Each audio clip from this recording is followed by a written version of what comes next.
Hello दोस्तों, कैसे हैं आप सभी लोग। आप सभी का स्वागत करता हूं फिर से अपने चैनल पर। जैसा कि आप सभी को पता है, हम AIB 18 की प्रिपरेशन कर रहे हैं। आप सभी कैंडिडेट का मैं तहे दिल से शुक्रिया करता हूं जो हमारे साथ जुड़कर अपनी तैयारी कर रहे हैं। जो नए कैंडिडेट हमारे साथ इस वीडियो के माध्यम से जुड़े हैं, उन सभी का भी तहे दिल से मैं शुक्रिया करता हूं। तो जितने भी कैंडिडेट जो AIB 18 की प्रिपरेशन कर रहे हैं, उनके लिए ये वीडियो काफ़ी इंफॉर्मेटिव होने वाली है। इसके अलावा आप किसी अदर कॉम्पिटिटिव एग्जाम की तैयारी कर रहे हैं, सपोज दैट आप जुडिशरी की प्रिपरेशन कर रहे हैं, APO की तैयारी कर रहे हैं, LLB LLM एंट्रेंस एग्जाम की प्रिपरेशन कर रहे हैं, तो ये क्वेश्चन आपको हेल्प करेंगे। तो जो भी नए कैंडिडेट हमारे साथ जुड़े हैं इस वीडियो के माध्यम से, वो आगे तक जुड़ सकते हैं और अपनी तैयारी को काफी अच्छे तरीके से कर सकते हैं। जैसा कि मैं कहता हूं कि कोई भी बंदा परफेक्ट तभी बनता है जब वो उस चीज को बार बार करता है, इसलिए परफेक्ट प्रैक्टिस ही हमें परफेक्ट बनाती है। और जब हम एग्जाम की बात करते हैं, तो हमारा कोई भी इंटर्न एग्जाम होता है तो उसमें MCQ बहुत ही इंपॉर्टेंट रोल प्ले करते हैं, और ये MCQ के लिए हमें प्रैक्टिस करनी बहुत ही जरूरी होती है। तो गाइज अब स्टार्ट करते हैं। सबसे पहला क्वेश्चन क्या कह रहा है कि Shyam can be said to be acquainted with the head writing of the Ramesh if. First option है the Shyam has to seen write. Second option है Shyam has to seen letter written Ramesh to Uday. And third option है Shyam has to seen application purported to have been submitted by the Ramesh to Shyam Bose. And fourth option है none of the above. Hindi में इसका क्या अर्थ है समझ लेते हैं, ताकि इसे आप और अच्छी तरीके से समझ पाए। जो भी चीज आपको हिंदी में समझ आ रही है उसे आप हिंदी लैंग्वेज से समझिए, जो चीज आपसे इंग्लिश में समझ में आ रही है उसे आप इंग्लिश लैंग्वेज से समझिएगा। क्वेश्चन क्या कह रहा है कि शाम को रमेश की लिखावट से परिचित कहा जा सकता है यदि। पहला ऑप्शन क्या कह रहा है कि शाम ने रमेश को लिखते हुए देखा है। सेकंड ऑप्शन है कि शाम ने रमेश के द्वारा उदय को लिखे पत्र देखे हैं। थर्ड ऑप्शन है शाम ने कथित तौर पर रमेश के द्वारा शाम के बॉस को प्रस्तुत किया गया आवेदन देखा। और फोर्थ ऑप्शन है उपरोक्त में से कोई भी नहीं। जैसा कि आपको यहाँ पर पढ़ते ही पता चल रहा है कि शाम को रमेश की लिखावट से परिचित कब कहा जा सकता है, जब उसने उसे लिखते हुए देखा होगा। तो सिंपली आप समझ पा रहे हैं कि पहला ऑप्शन इसका बिल्कुल सही जवाब है। अब लो पॉइंट के लिए आपको यहाँ पर प्रोविजन जो है पता होने चाहिए। कौन सी रिलेवेंट सेक्शन है जो आपको पता होनी चाहिए? Section number 47। कौन से किस चीज की है ये जो क्वेश्चन हमने लिया है, ये हमने लिया है इंडियन एविडेंस एविडेंस एक्ट से। तो इसकी ये पर्टिकुलर सेक्शन आपको पता होने चाहिए, और ये जो सेक्शन है ये किस बारे में बात करती है वो भी आपको पता होना चाहिए। तो ये बात करती है opinion opinion as to handwriting when relevant.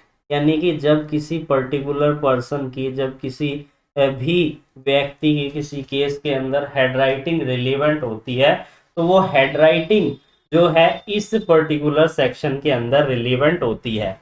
और यहाँ पर इसका एक इलेक्ट्रॉनिकल फॉर्म की भी बात की गई है, वो भी आप यहाँ पर मैं बता देता हूँ। सेक्शन नंबर 47 कैपिटल ए, इसकी क्या सब हेडिंग है जो आपको पता होना चाहिए?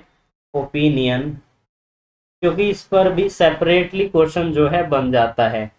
क्या है ये? ओपिनियन एज टू इलेक्ट्रॉनिक यानी कि इलेक्ट्रॉनिक में भी आजकल साइन होने स्टार्ट हो चुके हैं। और सभी जो है क्योंकि हमारी टेक्निक जो है बढ़ चुकी है, हम जो है टेक्निकली ज़्यादा कनेक्ट हो चुके हैं। यानी कि हम अब ये नहीं है कि हर चीज़ पेपर पर ही करते हैं, हम टेक्निकली भी करते हैं। तो इसी तरीके से ऑनलाइन जब भी कोई सिग्नेचर होता है तो वो रिलीवेंट होता है इस पर्टिकुलर सेक्शन के अंदर। तो ये आपको पता होनी चाहिए इस क्वेश्चन के संबंध में। बात करते हैं अगले इंपॉर्टेंट क्वेश्चन के बारे में। Secondary evidence related to the document may be given. First option है when the original is in the possession of the opposite party. Second option है when the existence, condition or content of the original has been admitted by the opposite party. Third option है original is in the possession of person out of reach of the court. And fourth option है all of the above. Hindi में क्या आता है इसका समझ लेते हैं. दस्तावेजों के संबंध में द्वितीय साक्ष्य दिए जा सकते हैं. पहला ऑप्शन है जब मूल प्रति विपरीत पक्ष के कब्जे में हो. दूसरा ऑप्शन है जब मूल के अस्तित्व, स्थिति या फिर सामग्री को विपरीत पक्ष के द्वारा स्वीकार कर लिया गया हो. थर्ड ऑप्शन है मूल न्यायालय की पहुंच से बाहर किसी व्यक्ति के अधिकार में हो, या उपरोक्त सभी. तो कौन सा इसका रिलीवेंट ऑप्शन आपके अनुसार सही है? मेरे अनुसार इसका फोर्थ ऑप्शन बिल्कुल सही है.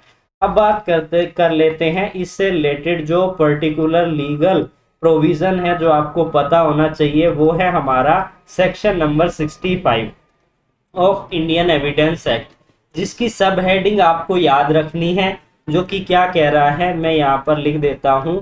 केस इन विच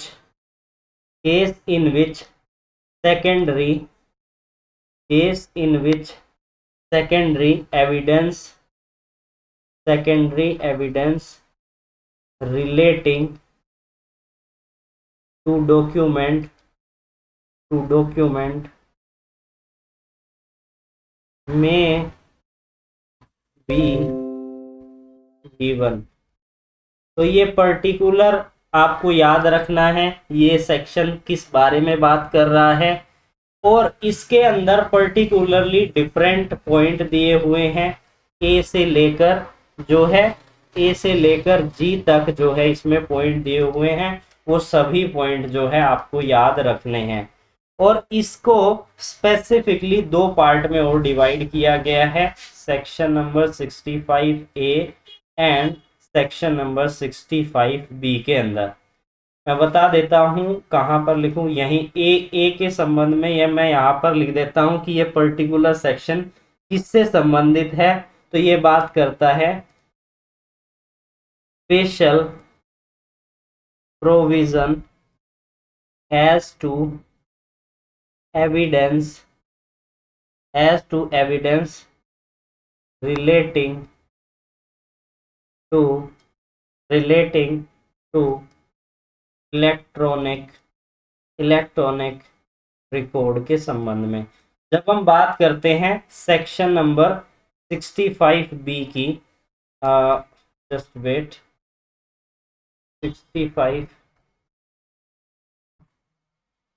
65B की, तो ये किससे सेक्शन नंबर 65B. तो इसकी सब हेडिंग भी आपको याद रखनी है, क्योंकि ये बात करता है एडमिसेबिलिटी के बारे में. इसके बारे में एडमिसेबिलिटी के बारे में किसकी? इलेक्ट्रॉनिकल रिकॉर्ड की, ऑफ इलेक्ट्रॉनिकल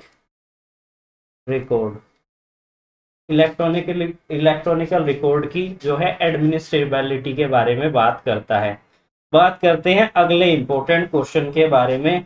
क्या कह रहा है इसको समझते हैं, और कौन सा इसका रिलेवेंट आंसर है उसके बारे में जानते हैं. A print out a photograph taken by the mobile phone as sought to be produced under section 65B of Indian evidence act, जो बात करता है एक सर्टिफिकेट के बारे में. In which of the following condition it would be admissible. First option क्या कह रहा है? The digital file contain the photograph was copy on a pen drive from the original computer and the print out is taken from the advocate's computer. Second option है the original file is send over email to the advocate and print out by the advocate in his office. Third option है the file is send over a WhatsApp to a advocate and print out by the advocate. तो कौन सा इसका relevant option है? इसका relevant option है हमारा fourth option, क्योंकि ये बात करता है जब भी कोई भी चीज जो है किसी भी कंप्यूटर से निकाली जाती है तो 65B का सर्टिफिकेट उसके साथ अटैच करना कंपलसरी है। जब तक आप सर्टिफिकेट को ऐड नहीं करेंगे तो उसकी कोर्ट के अंदर कोई भी एडमिसेबिलिटी नहीं होगी। यहाँ पर समझ लेते हैं हिंदी में क्या कह रहा है। धारा 65 साक्ष्य अधिनियम के तहत मोबाइल फोन से ली गई तस्वीर की प्रिंट आउट प्रस्तुत करने की मांग की जाती है। निम्नलिखित में से किस स्थिति में यह स्वीकार्य होगा? पहला ऑप्शन है कि तस्वीर वाली डिजिटल फाइल के मूल कंप्यूटर से एक पेन ड्राइव पर कॉपी किया गया था और वकील के कंप्यूटर से प्रिंट आउट लिया गया था। दूसरा ऑप्शन है मूल फाइल वकील के ईमेल में भेजी जाती है और वकील के द्वारा उसे कार्यालय में मुद्रीकृत किया जाता है, मुद्रित किया जाता है। थर्ड ऑप्शन है फाइल फाइल व्हाट्सएप पर वकील के भेजी जाती है और वकील द्वारा उसका प्रिंट आउट लिया जाता है और उपरोक्त में से कोई भी नहीं। ये मैं आपको बता ही चुका हूं क्यों है इसका नॉन ऑफ द अबव, क्योंकि सर्टिफिकेट लगाना अनिवार्य होता है। बात करते हैं अगले इंपॉर्टेंट क्वेश्चन के बारे में। To prove a registered document produce for an attested witness is not required if. First option है the registered document is a sale deed. Second option है the registered document is a will. Third option है the registered document is a gift deed. और fourth option है 2 and 3। Hindi में समझ लेते हैं। किसी भी पंजीकृत दस्तावेज को साबित करने के लिए प्रमाणित गवाह की प्रस्तुति की आवश्यकता नहीं है यदि, यहाँ पर इस वर्ड को ध्यान में रखिए, नहीं है, नॉट रिक्वायर्ड। फर्स्ट ऑप्शन है पंजीकृत दस्तावेज का विक्रय पत्र है, पंजीकृत दस्तावेज का वसीयत है, पंजीकृत दस्तावेज एक उपहार विलेख है, या फोर्थ ऑप्शन है फर्स्ट और थर्ड। मैं यहाँ पर ये गलत बोल गया, या फर्स्ट और थर्ड ऑप्शन है ये जो है। अब बात करते हैं कि इसका कौन सा रिलेवेंट ऑप्शन बिल्कुल सही है। तो इसका जो हमारा रिलेवेंट ऑप्शन है वो कौन सा सही है, वो है हमारा फोर्थ ऑप्शन, यानी कि इसके और इसके। यानी कि जब हम बात करते हैं सेल डीड और गिफ्ट डीड की, तो रिलेवेंट अटेस्टेड विटनेस की रिक्वायरमेंट नहीं होती और उसको रजिस्टर्ड करने की, यानी कि किसी भी पंजीकृत दस्तावेज को साबित करने के लिए प्रमाणित गवाह की प्रस्तुति की आवश्यकता नहीं होती है, जो अटेस्टेड विटनेस है। जब बात करते हैं विल की, तो उसके संबंध में आपको ये प्रोविजन कहाँ पर देखने को मिलेगा, ये रिलेवेंट सेक्शन आपको पता होना चाहिए। अगर मैं किसी भी तरीके से गलत हूं तो आप सभी से ये रिक्वेस्ट है कि आप उस चीज को कमेंट सेक्शन में कमेंट करके सही कीजिएगा, ताकि और स्टूडेंट उससे गलत तरीके से याद ना करें।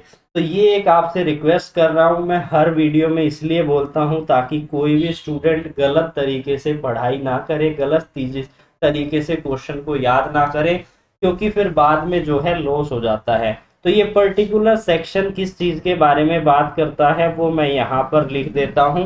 Proof of execution, proof of execution of documents required, documents required by law to be attested, to be attested, to be attested. तो ये आपको याद रखना है, ये पर्टिकुलर सेक्शन, इसको आपको एक बारी पढ़ना है और उसके बाद देखना है कि कौन सा इसका रिलेवेंट ऑप्शन बिल्कुल सही है। बात करते हैं अगले इंपॉर्टेंट क्वेश्चन के बारे में। आई होप आप इस वीडियो से इंफॉर्मेशन अच्छे से ले पा रहे होंगे, किसी भी तरीके से आप जो है बोर नहीं हो पा रहे होंगे, अच्छे से इंफॉर्मेशन ले पा रहे होंगे। बात करते हैं अगले क्वेश्चन के बारे में। Under section 82 of Indian evidence act, when a document is produced before a court, the court has to presume. First option है that the seal, stamp and signature is genuine. Second option है the person signing it held that the judicial और official character that he claim. और third option है both 1 and 2। और fourth option है ना ही first ना ही second, and the same has to be an proof. तो कौन सा इसका रिलीवेंट ऑप्शन है? इसका रिलीवेंट ऑप्शन है हमारा थर्ड ऑप्शन। तो थर्ड ऑप्शन इसके रिगार्डिंग बिल्कुल सही जवाब है। साक्ष्य अधिनियम की धारा 82 के तहत जब कोई दस्तावेज अदालत के समक्ष पेश किया जाता है तो अदालत को यह मानना होगा कि ये दोनों ऑप्शन जो है इसके अनुसार रिलीवेंट है। मैं बता देता हूं सेक्शन नंबर 82 किस बारे में बात करता है। तो ये बात करता है प्रिजम्पशन के बारे में, यानी कि मान लिया जाएगा। प्रिजम्पशन, प्रिजम्पशन किस चीज की? As to document, as to document admissible, admissible in England.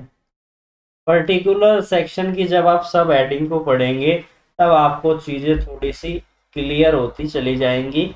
Without proof of seal और सिग्नेचर। इसलिए आपको पर्टिकुलर क्वेश्चन से रिलेटेड सब हेडिंग के बारे में भी पता होना चाहिए। बात करते हैं अगले इंपॉर्टेंट क्वेश्चन के बारे में, क्या कह रहा है इसको समझ लेते हैं।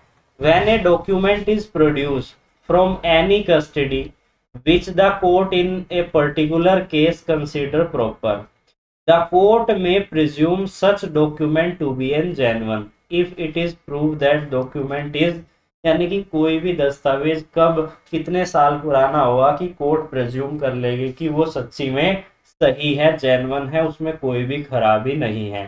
फर्स्ट ऑप्शन है 25 साल, सेकंड ऑप्शन है 30 साल, थर्ड ऑप्शन है 50 साल, फोर्थ ऑप्शन है none of the above. Hindi में एक बार पढ़ देता हूं। जो किसी भी दस्तावेज को किसी भी हिरासत में पेश जब किसी भी दस्तावेज को किसी भी हिरासत से पेश किया जाता है जिस मामले में अदालत उचित मानती है, तो अदालत ऐसे दस्तावेज को उसे असली मान सकती है यदि यह साबित हो जाए कि वो दस्तावेज कितने साल पुराना है। तो कितने साल पुराना होगा और कौन सी पर्टिकुलर सेक्शन है? तो वो अगर 30 साल पुराना होता है तो उसे जेन्युइन माना जाता है और ये साबित कर दिया जाता है कि ये 30 साल पुराना है। रिलीवेंट सेक्शन है आपकी section number 19 of Indian evidence act की, ये आपको पता होना चाहिए। और ये पर्टिकुलर सेक्शन प्रिजम्पशन की बात करती है। Presumption as to presumption as to document 13 years old, 13 years old अगर इतना है तो उसकी जेन्युइननेस को मान लिया जाएगा। बात करते हैं अगले इंपॉर्टेंट क्वेश्चन के बारे में। Mohan to Sohan for a money due on a bond. The bond was keep in the custody of a Sohan. The execution of the bond is admitted by the Sohan, but he stated that bond was obtained by a fraud. The burden of proof would be lie on. किस पर होगा burden इस statement के अनुसार? सबसे पहला option है Mohan, second option है सोहन, थर्ड ऑप्शन है बोथ ऑफ देम और फोर्थ ऑप्शन है श्याम के पास होगा। हिंदी में पढ़ लेते हैं। मोहन ने सोहन पर बॉन्ड पर बकाया पैसे के लिए मुकदमा किया। बंद पत्र शाम की अभिरक्षा में रखा गया और बॉन्ड के निष्पादन को सोहन ने स्वीकार किया है, लेकिन उसका कहना है कि बॉन्ड धोखाधड़ी से प्राप्त किया गया है। अब आपको यहाँ पर सबसे पहले तो आपके माइंड में आ रहा होगा कौन सी सेक्शन? सेक्शन नंबर 101 जो बात करती है किसके बारे में? बर्डन ऑफ प्रूफ के बारे में। लेकिन यह रिलीवेंट सेक्शन यहाँ पर जो है इस पर्टिकुलर स्टेटमेंट में अप्लीकेबल नहीं होगी, जबकि 102 यहाँ पर अप्लीकेबल होगी। जो किसके बारे में बात करती है वो आपको पता होना चाहिए। वो बात करती है ऑन होम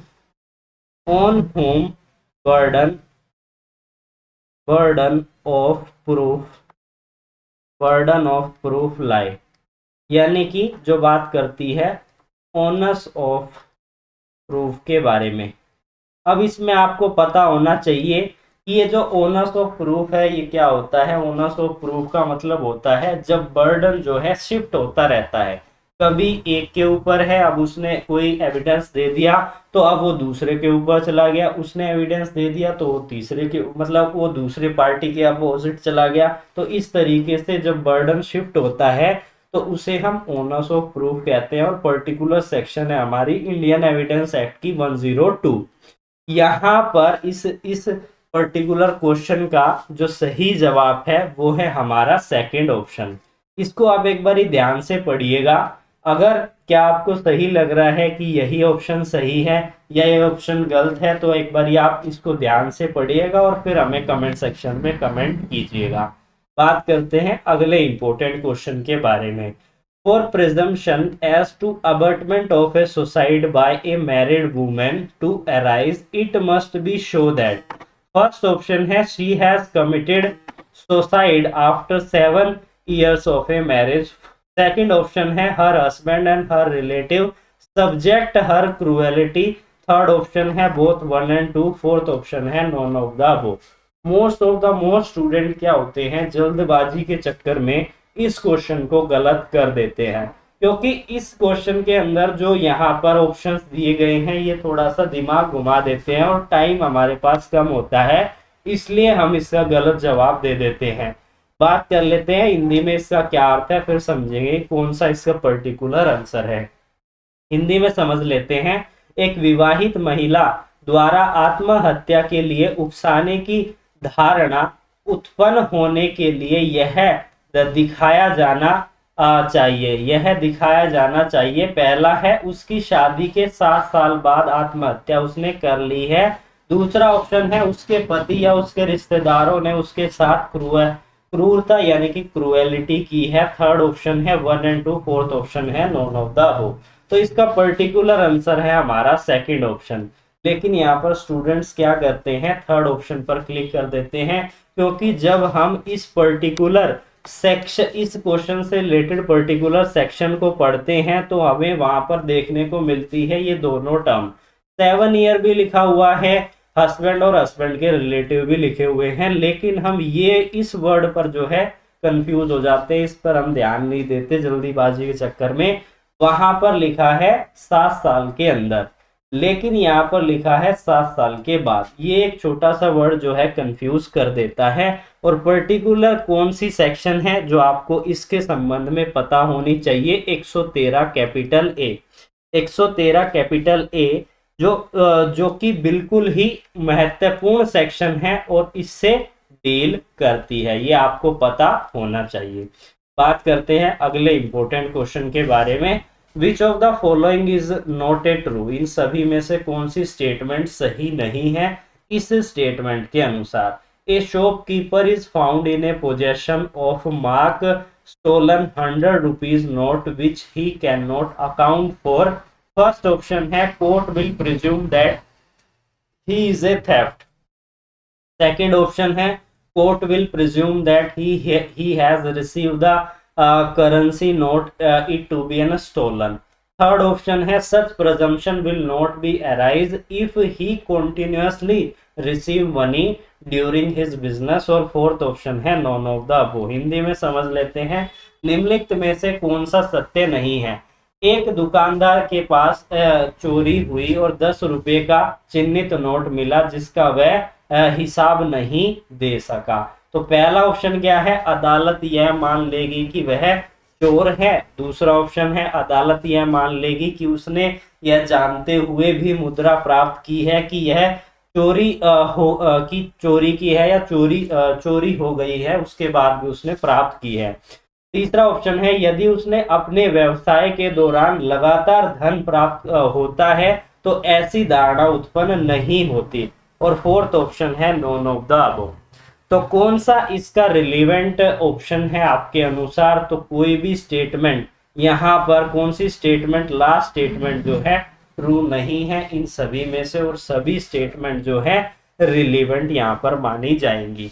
बात कर लेते हैं कि यहाँ पर किस पर्टिकुलर सेक्शन को आपको देखना है। सेक्शन नंबर 114 जो कि हमारा इंडियन एविडेंस एक्ट का है, जो क्या कहता है कि कोर्ट में कोर्ट में presume existence of certain facts.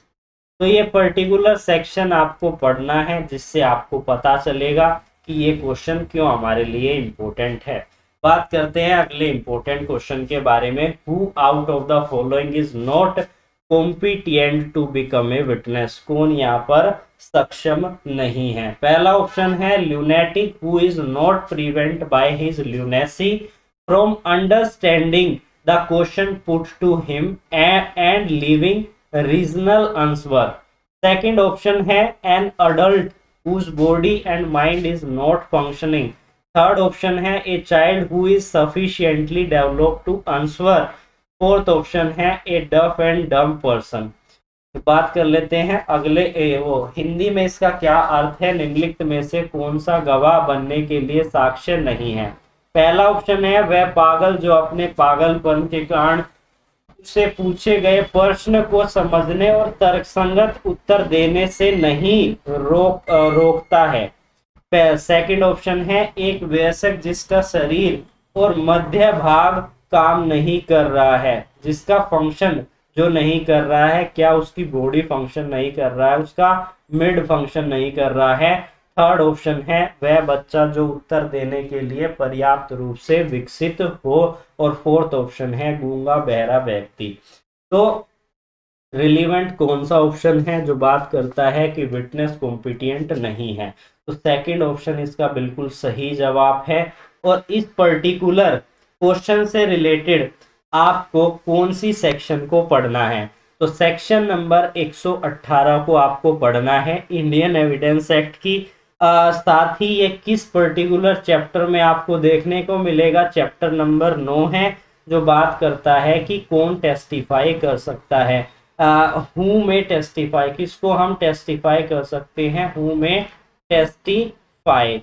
और इसके अलावा यहाँ पर जब हम बात करते हैं फोर्थ ऑप्शन की, तो ये जो रिलीवेंट ऑप्शन है ये हमारा डील करता है सेक्शन नंबर 119 से, जो बात करता है कि डंप विटनेस को भी जो है गवाह साक्ष्य जो है कॉम्पिटिएंट विटनेस जो है माना जाता है। जिसकी स्टेटमेंट क्या है, मतलब इस पर्टिकुलर सेक्शन की क्या हेडलाइन है, मैं यहाँ पर लिख देता हूँ ताकि आप किसी भी तरीके से कंफ्यूज ना हो। विटनेसेस अनएबल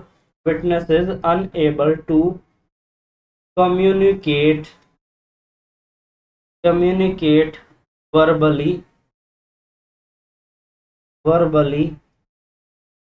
verbally तो ये पर्टिकुलर सब हेडिंग है जो आपको कनेक्ट करती है इस पर्टिकुलर सेक्शन से, इस पर्टिकुलर ऑप्शन से। तो बात करते हैं अगले इंपॉर्टेंट क्वेश्चन के बारे में। ए temporary injunction under section 37 of specific relief act 1963 can be granted by the court. कौन सा ऑप्शन सही है? पहला ऑप्शन कह रहा है only immediately after filing the suit. Second option है it can be granted at any stage of the suit. और थर्ड ऑप्शन है it can be granted at any stage of suit even after the suit is dispose of. और fourth option है no such injunction can be granted. Hindi में क्या अर्थ है समझ लेते हैं, और उसके बाद इसका कौन सा पर्टिकुलर आंसर है वो आपके साथ डिस्कस करेंगे। विशिष्ट राहत अधिनियम 1963 की धारा 37 के तहत एक अस्थायी निषेधाज्ञा अदालत द्वारा दी जा सकती है। कब दी जा सकती है? मुकदमा दायर होने के तुरंत बाद ही। दूसरा ऑप्शन है इसे मुकदमे के किसी भी चरण में प्रदान किया जा सकता है। तीसरा ऑप्शन है यह मुकदमे के किसी भी चरण में और मुकदमे के निपटान के बाद भी प्रदान की जा सकती है। फोर्थ ऑप्शन है ऐसा कोई भी निषेधाज्ञा नहीं दी गई है। तो ये पर्टिकुलर क्वेश्चन मैं आप सभी के लिए छोड़ रहा हूं। आपको हमें कमेंट सेक्शन में कमेंट करके बताना है क्या ये पर्टिकुलर क्वेश्चन के रिगार्डिंग जो ऑप्शंस है वो बिल्कुल सही है या आपको कंफ्यूजन हो रही है।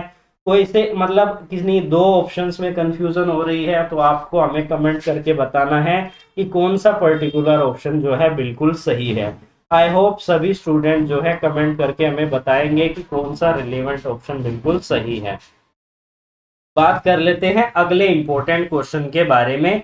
और अगला इंपॉर्टेंट क्वेश्चन क्या कह रहा है, उसे स्टार्ट करने से पहले मैं जो है टेम्परेरी इंजंक्शन के बारे में कहाँ पर लिखा हुआ है ताकि आपको आसानी हो जाए। सेक्शन नंबर 37 जो बात करता है, जब हम बात करते हैं क्योंकि ये नया आया है हमारा यहाँ पर, अभी हमने जो नए क्वेश्चन डिस्कस कर रहे हैं स्पेसिफिक रिलीफ एक्ट से, इससे पहले हमने एविडेंस एक्ट से किए थे। तो इस पर्टिकुलर एक्ट के अंदर टोटल नंबर ऑफ सेक्शंस कितने हैं ये आपको पता होना चाहिए।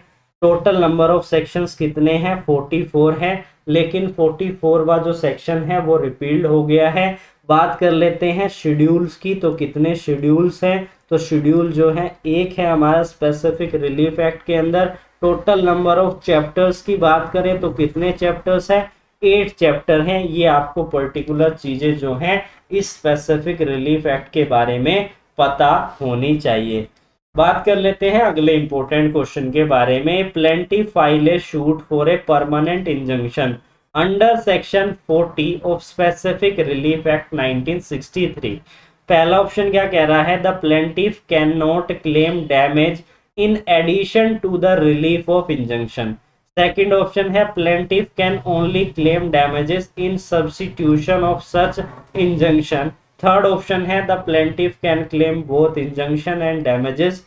फोर्थ ऑप्शन है where the plaintiff claim both injunction and damages the suit is bound to be dismissed. Hindi में क्या अर्थ है समझ लेते हैं। एक वादी स्थायी निषेधाज्ञा के लिए मुकदमा दायर करता है विशिष्ट राहत अधिनियम की धारा 40 के तहत।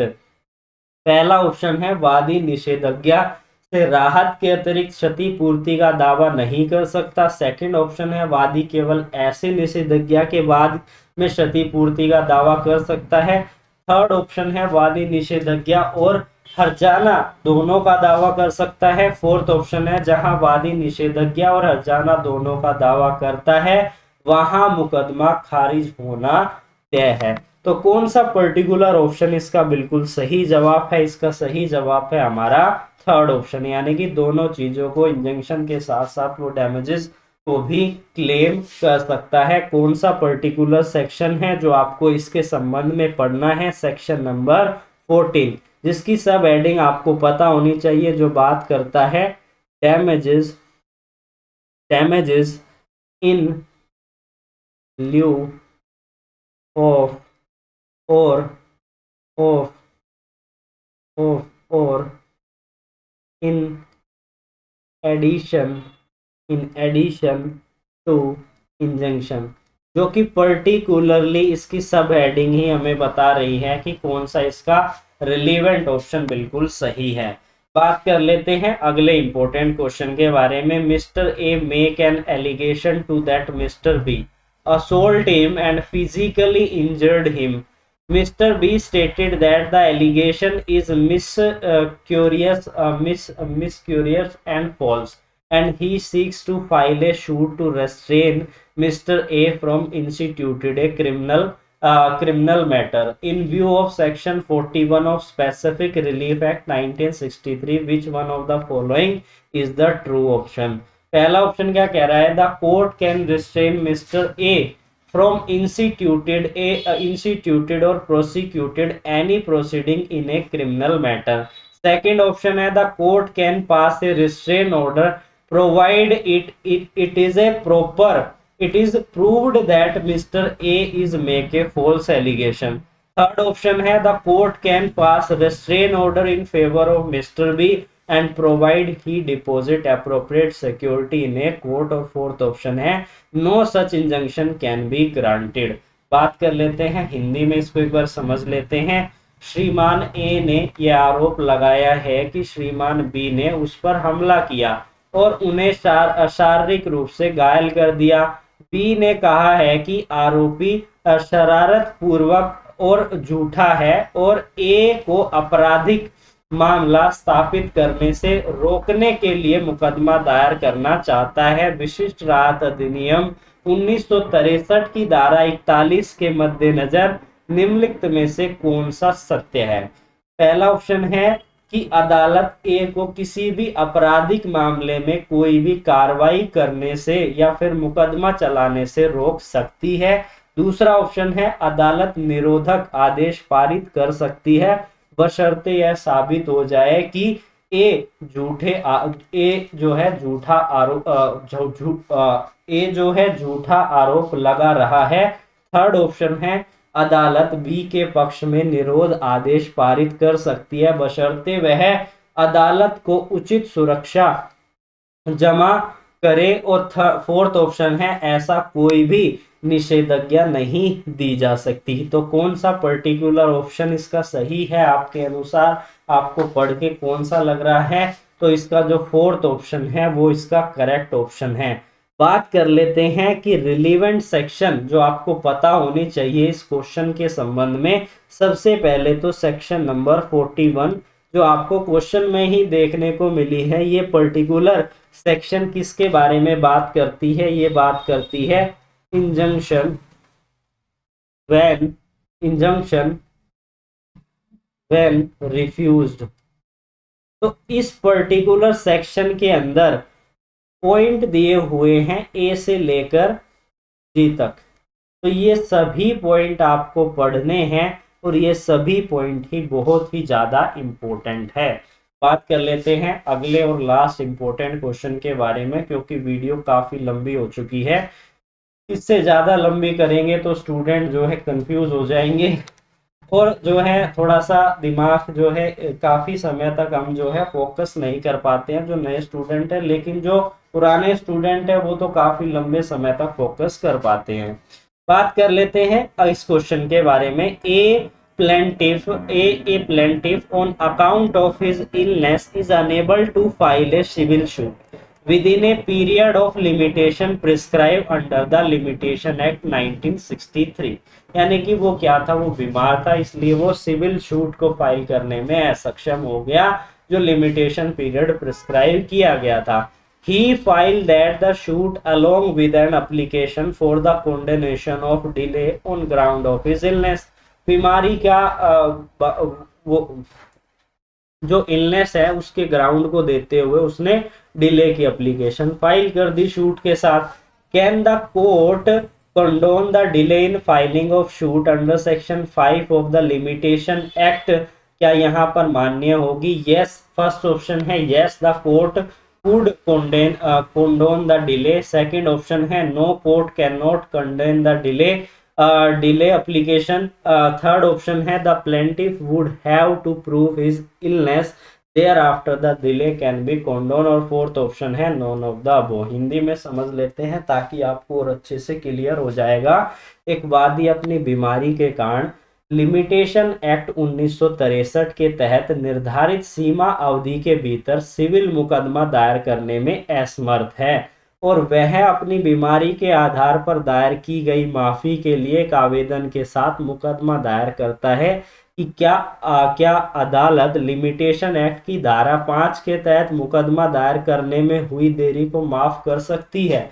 अब ये जो सेक्शन 5 ये किस बारे में बात करती है? जो बात करती है एक्सटेंशन के बारे में, यानी कि लिमिटेशन खत्म होने के बाद भी आप कॉन्डोनेशन की एप्लीकेशन लगाकर उस प्रोसीडिंग को आगे कर सकते हैं।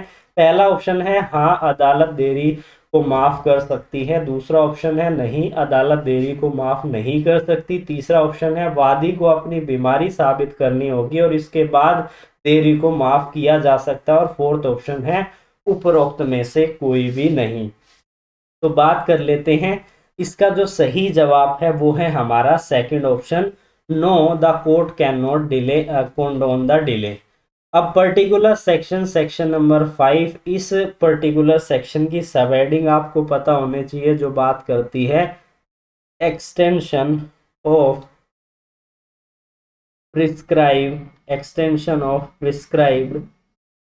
प्रिस्क्राइब्ड पीरियड इन सर्टेन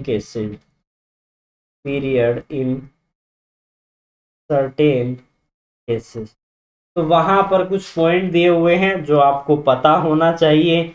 और पॉइंट क्या दिए हुए हैं? या तो एप्लीकेशन, या तो अपील, या फिर एप्लीकेशन, या फिर एप्लीकेशन, कि अगेंस्ट में आप टाइम को एक्सटेंड कर सकते हैं, अदर देन वो अपील और ऑर्डर जो है सीआरपीसी के ऑर्डर नंबर 21 के अगेंस्ट ना हो, सीआरपीसी के ऑर्डर नंबर 21 के अगेंस्ट ना हो। इस पर्टिकुलर सेक्शन को एक बार आप पढ़िएगा ताकि आपको पता चल जाए कि ये रिलेवेंट सेक्शन किस पर्टिकुलर पॉइंट की बात कर रही है। सेक्ट ऑर्डर नंबर जब हम 21 की बात करते हैं सीपीसी की, सीपीसी की तो वो बात करता है किसके बारे में, एग्जीक्यूशन के बारे में, execution of decree and order के बारे में। और ये पर्टिकुलर ऑर्डर एक ऐसा ऑर्डर है जिसमें सीपीसी के अंदर सबसे ज़्यादा रूल दिए गए हैं 1 से लेकर 106 तक, जो मैं अपनी प्रीवियस वीडियो में भी आपको बता चुका हूँ। आई होप आपको वीडियो अच्छी लगी होगी। अगर वीडियो इंफॉर्मेटिव लगती है तो हमारे साथ जुड़े रहिए और अपनी नॉलेज को बढ़ाते रहिएगा।